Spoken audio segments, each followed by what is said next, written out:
Hello. Hi. Hi, Greger. How are you? I'm fine, and uh, and it's a nice day, and I'm glad to talk to you again after almost a Yeah. year. Yeah, it's almost a year. Yeah. Nice, nice, nice. Hopefully the next one will be we don't have to wait that long, okay?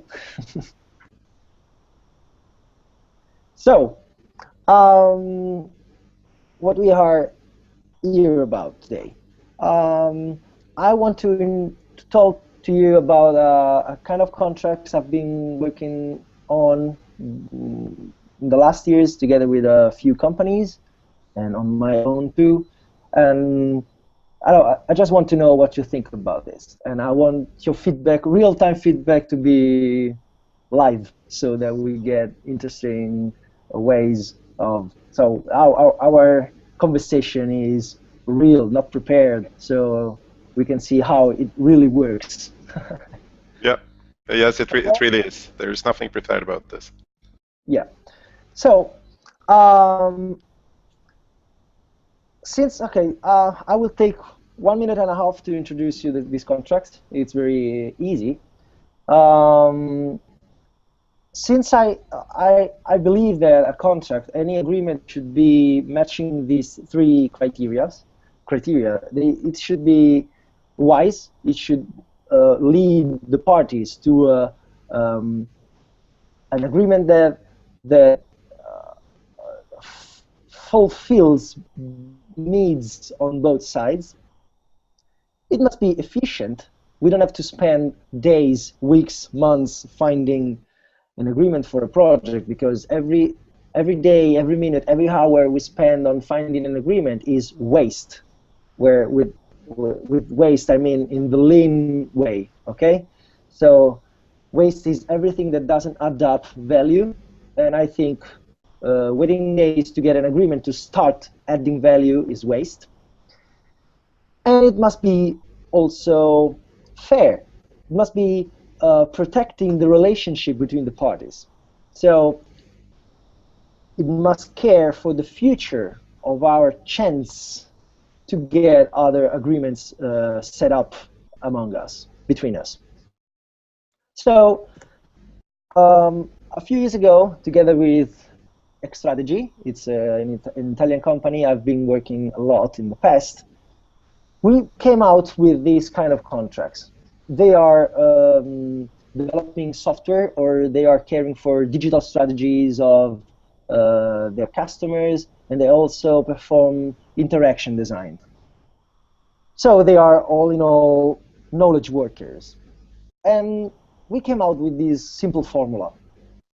The contracts that we have prepared only feature three rules. We set up a very short iteration length, releasing a deliverable, releasing some value every week. This is the first rule. Second rule is a flat fee. No matter what we deliver, this is the price you're gonna pay. So it's a What? team per week. This is how much you pay for 1 week. Yeah, but I prefer to avoid this formula because it's not the cost of the team; it's the price of what you get. Hmm. We will be back on this later on. I hope. Um, Third rule is a sort of money back guarantee. So I can bring to you the deliverable, but if you don't like it, you don't pay anything, and I keep the deliverable. So I just show you what I've been doing in the last week, and you are free to accept it and pay for it, or refuse it and you don't have to pay anything. These are just the three rules. This is all the rules that we want to agree upon. The best part is that many good things happen, but I wait for your questions. Mm. Okay. So in my experience, the best contracts are those that have a win-win, because when all parties involved have something to gain from working according to the contract, then that contract will be fulfilled. Yeah, And if it doesn't, then if some party, if the negotiation has been too unilateral or whatever, then each party will, one party is seeing themselves as the loser, or even both parties are seeing themselves as the loser, then it won't really happen. It doesn't. You can't get your software developed by going to court. So it seems to me that your principles. I think that it would be a, well, at least for the customer, it will be a very nice contract. Is it also a nice contract for the supplier? Well, I've been preparing this contract being on the side of the supplier, so I just decided that it was a contract. So what motivated at first myself in looking for this kind of contracts? The point is that I don't want the customer to get into my own business. I only want the customer to focus on the value he needs to be delivered to fulfill their mission.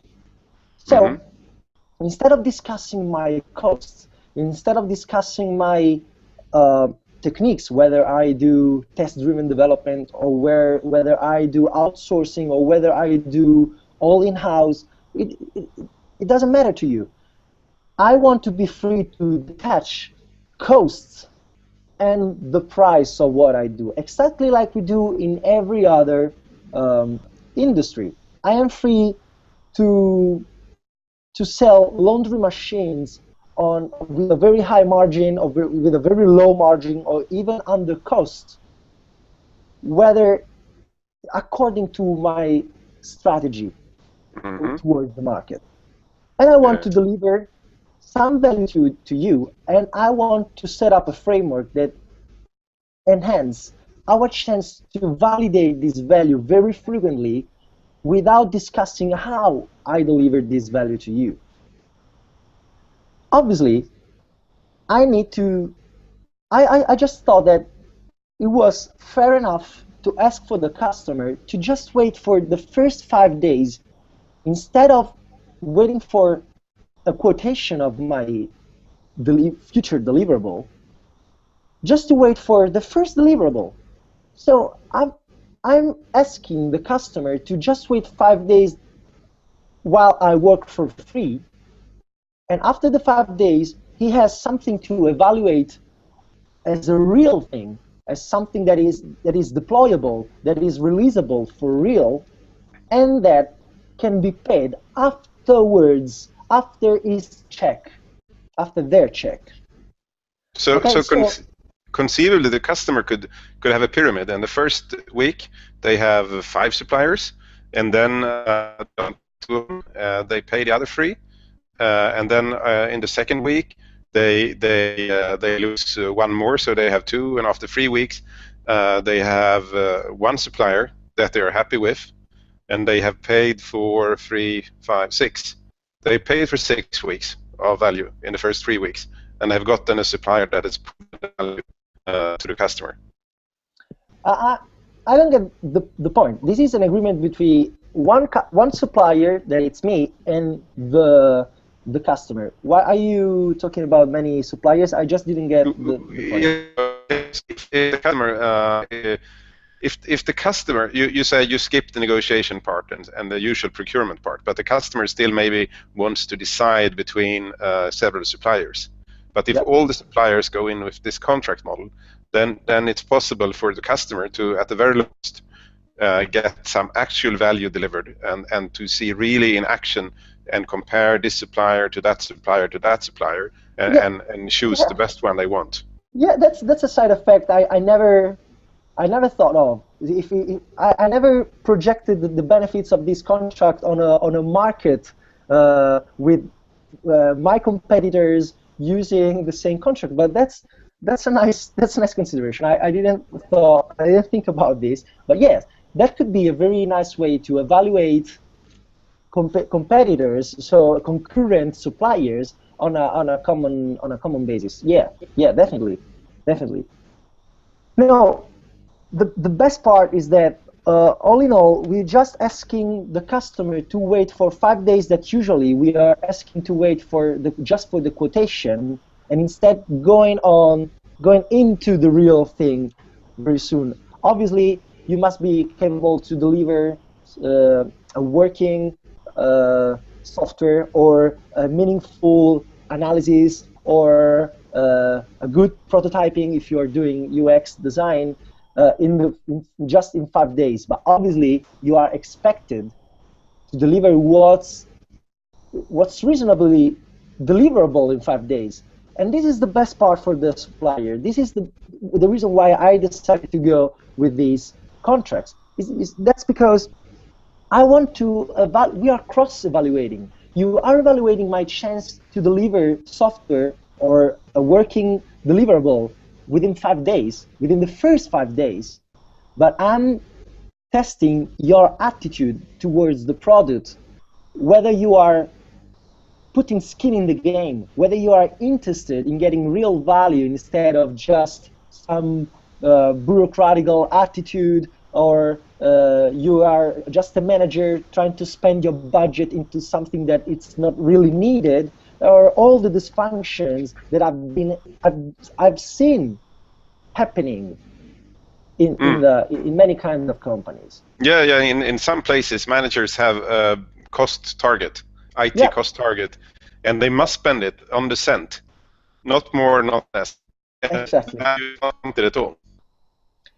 Yeah, the best part. So I can tell you from my real experience, the best part is that we are free to roughly plan the budget within a deadline and etc. But we are focusing on the next 5 days, trying to deliver every week what is, listen carefully, what is maximizing the chances, the likelihood, the probability that you will accept my deliverable. So I get really strong incentives in delivering real value and asking and trying to get from you, customer, the information we both really need to define what's needed at the end of those 5 days. Once we're done with the first 5 days, then we just have to start it all over. And every 5 days, it's like a new beginning, and there's no relationship on the political layer between what happened till now and what is going to happen from now on. Hello? Yeah. Hello? Okay. Yep. So when you talk about value in IT systems is a very tricky concept. Yep. It depends. In some cases, it's very easy to define when you have a transactional system where something happens and someone pays and for instance, a web shop. You can easily see if you add something and it increases sale by 1%. Okay. So value is 1% turnover times the rest of the contract. But for other systems, and maybe not in IT, like intranet, what is the value of an intranet? I have not seen anyone able to give a value of an intranet. Well, the value of any good in the market is very hard to judge. Definitely, this is not coupled with cost. Cost is just part of what adds up for the value of goods. Yeah, absolutely. It's very important to understand about value versus cost and price. If the price is lower than the cost, then you have the market is unbalanced, and the suppliers will be driven out of the market, and yes. And that's all it says. If the price is higher than the value, you will not be able to sell. So price is somewhere on a good market. It's somewhere between value and cost. But that's all it is. It's a bracket. So we can agree on this, though it's a little bit, let me say, platonic. But I know what you mean, and I want to agree with you for the sake of this conversation, for the remainder of this conversation. But okay, even with this model, where the right price is exactly in the break-even point between value and cost, there's no way this contract makes harder to define the right price for your good than any traditional contracts. In any upfront planning fixed price contract or any time and material contracts, you are going to solve this problem anyway.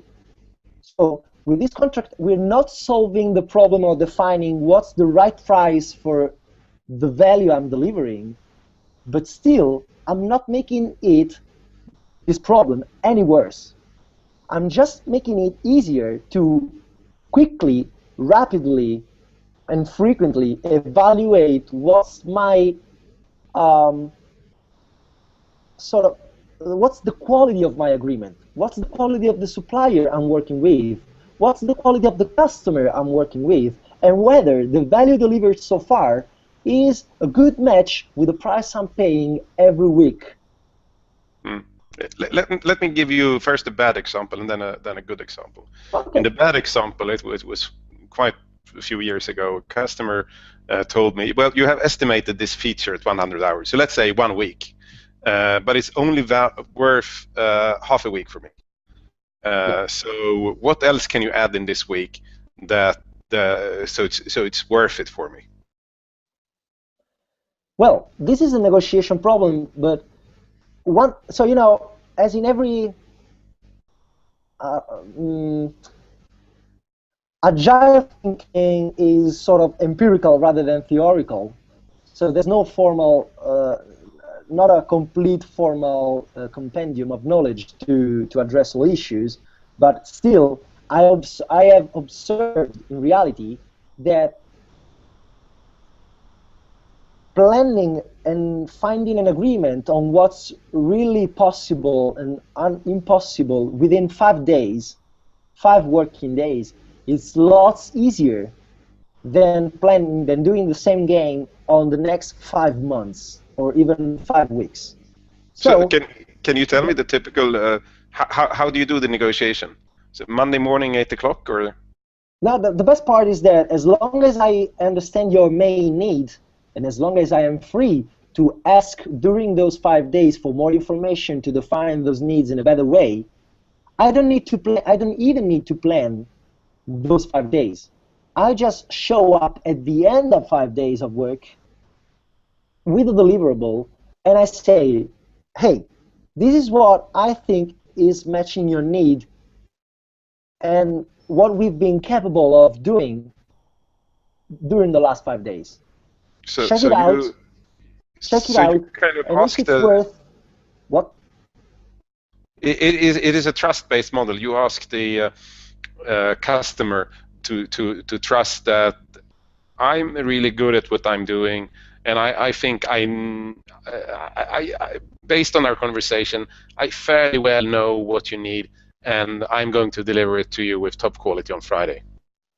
The day could be another one, hopefully not just before the weekend, but but by the way, the point is that, yes, that's the assumption. The assumption is that, hey, customer, look, I'm only asking you to wait 5 days. And who has not waited 5 days waiting for a quotation up front or for a delayed project that is missing the deadline of just about 5 days? So we started from these boundary conditions to make it the basis, to make it the standard. So I just ask you to wait 5 days, not losing any single penny, to check whether I was good enough in understanding your needs or helping you communicating your needs, because that's part of the job.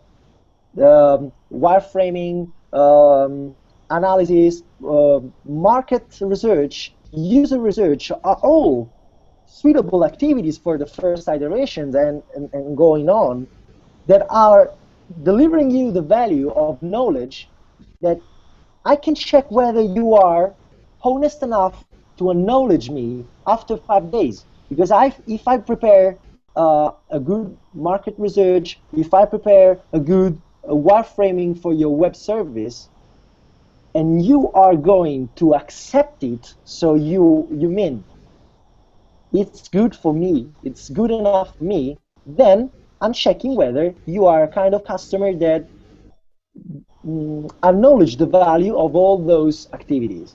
Otherwise, you're free not to accept it, but then I will keep the deliverable and you keep your money, and we are free to renegotiate the next iteration or go parted ways. No problem. Mm. Yeah, that sounds very good. So over the last few weeks, I have been talking to a customer who says that, you know, me and my organization, we need to find a way to prove ideas faster. We don't want to spend €1 million, €2 million before we can find a way to avoid that we made a mistake. Yeah. Something that I've heard before. Yeah. So I tell him, well, let's do a 2-week iteration, because in 2 weeks you will get something that is quite good, that really works, and that you can put on the market for use. And you can guess what he says to me. Well, if it works in a this okay, I maybe is not comfortable with the uncertainty. No. Well, what he tells me is no. If you give me something in 3 days that is acceptable, if it's really good enough, we'll put it on the market after 3 days. And if it's on the right track, in those 2 cases, you will get those 2 weeks, and then you can deliver something more. But if it turns out it's a bad idea, and I've only spent 3 days.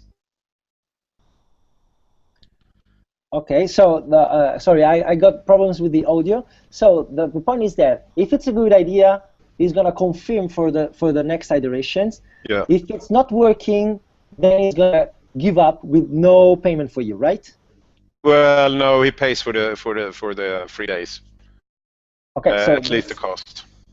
Yeah, so that's even better. But that assumes that you have upfront, you have a capital of trust, So this agreement, this is a perfect agreement when you can assume the customer will believe you to work those 3 days in an honest way. Yeah, so we have had the interactions for almost a year together, so I think the trust is already established. And maybe if it was like you said, we would be, just met at a conference or something, then maybe he didn't want to commit for the first 3 days or 5 days. But if the trust is there is no reason not to commit for the first 5 days, I think. I agree. So I think the contracts are under a sort of spell where, while you have many screwdrivers for many kind of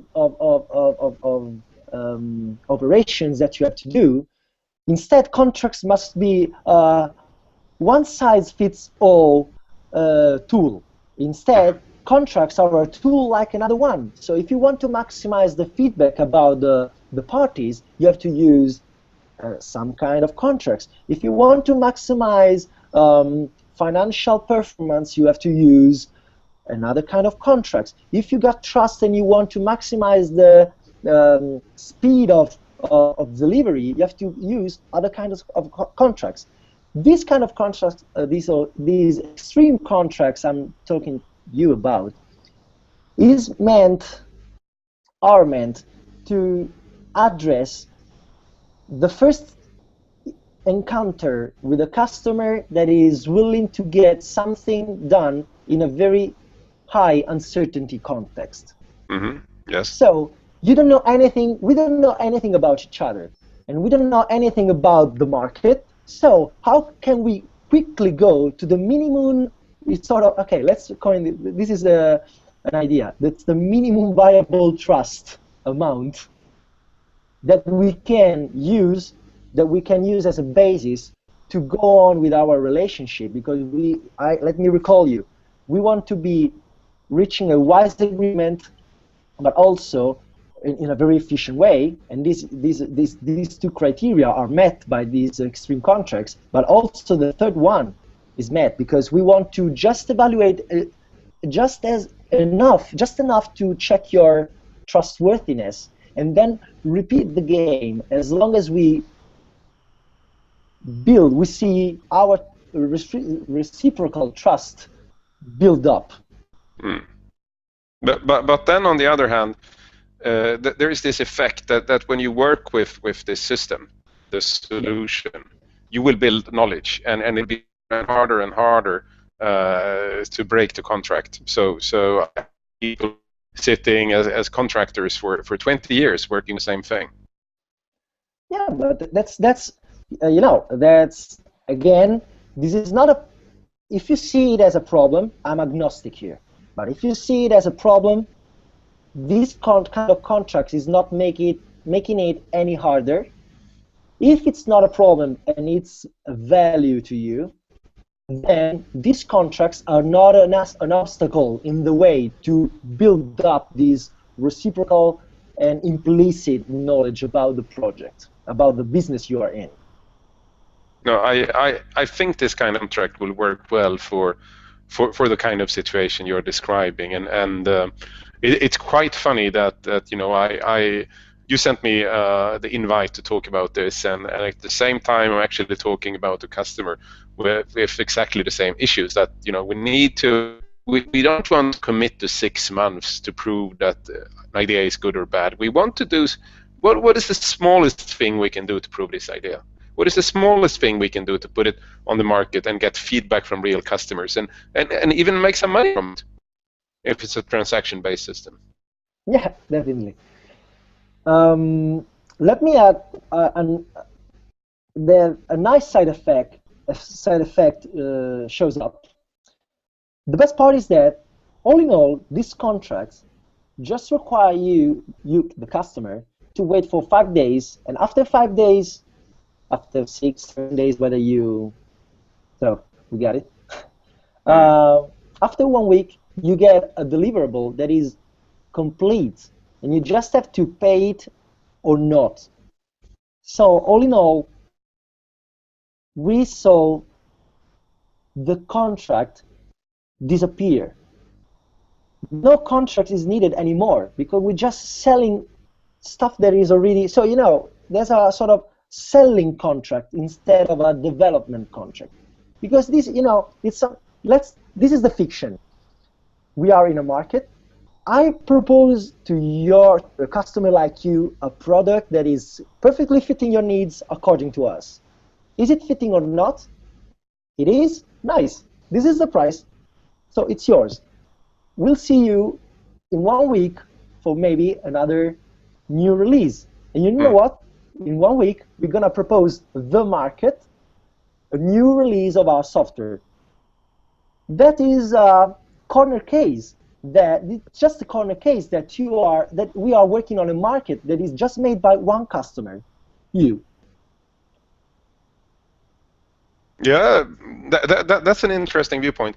We only have a few minutes left, but let me get back to what you said in the beginning, that the customer should not care about your inside organization. But as a supplier, when I hear the customer talking about a 5-day contract, I'm going to go like, I really need to top people on this. I need to make sure they are well trained, that they work together, that have well machinery, because I'm not going to trust. Maybe I don't get paid after 5 days at all, and I'm not going to put that in the hand of people with lesser skill or lesser training. It will be my top people in that contract. Yeah, definitely. This is a contract where the main goal is to maximize the chances to be accepted in the end. So you have to deploy the best team that you can, because it must be you have to rest as how can I say? You want to be quiet. You want to rest assured that the chances for you to deliver and to get paid will be the highest possible. But Obviously, as a you lead. want to maintain a very high wow factor. Yeah, yeah. The one is this the bus factor? Something like people going away and leaving you with quality enough? Yeah, well, no, wow, like every Friday or whatever, Wednesday, the Yeah, customer goes, "Wow, you made this for me. Thank you." yeah. Exactly, exactly. That's the point. That's exactly the point. But how we get there is our business. You don't have to look for our tools. You don't have to snoop into our techniques. We don't want to explain what is agile development anymore. We want to deliver, and you have to pay if we deliver. That's enough. Obviously, Hmm. that includes and implicitly includes that we have lots of conversation, lots of communication, lots of feedback, lots of respect, lots of simplicity too. But still, if I do wireframing and test-driven development, it's my business, not yours.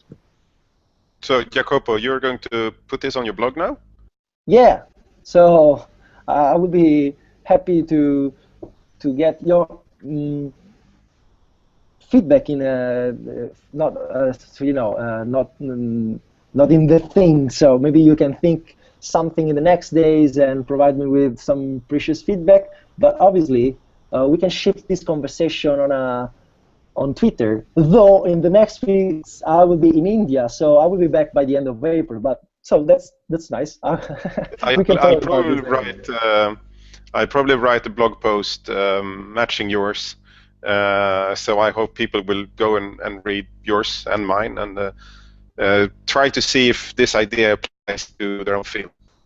Yeah. Okay. Thank you. See you in May then. Okay. In 1 month. Yeah. Okay. Ciao. Bye. Ciao. Thanks again, Greger. Ciao, ciao, ciao. Bye.